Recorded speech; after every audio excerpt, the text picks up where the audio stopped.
Çdo përpjekje për ta kufizuar apo relativizuar të drejtën kushtetuese për gjuhën shqipe përbën sfidë ndaj rendit kushtetues dhe nuk do të kalojë pa përgjigje.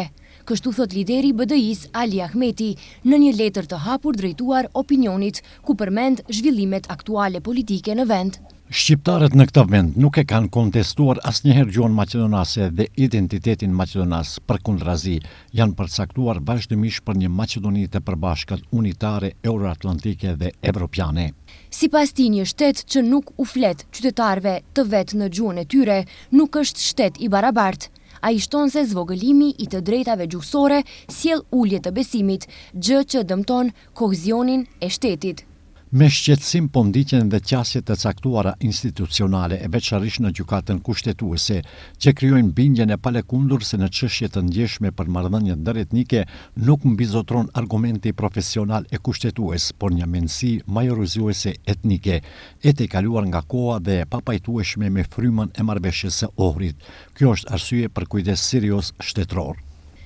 Lideri i BDI-s i referohet edhe deklaratës së fundit të kryeministrit Hristijan Mickoski, i cili tha se shqiptarët në vend mund të flasin lirshëm në gjuhën shqipe, por se gjuha zyrtare është maqedonishtja.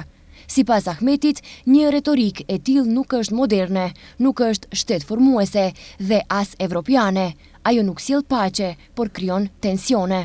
Duhet të mbrojmë maqedonishtën dhe shqipen, identitetin e secilit dhe dinjitetin e të gjithëve. Duhet të mbrojmë jo vetëm tekstin e ligjeve, por frymën e shtetit të përbashkët, sepse kur mbrohet barazia, mbrohet paqja, kur nuk cenohet gjuha e tjetrit, forcohet shteti ynë i përbashkët.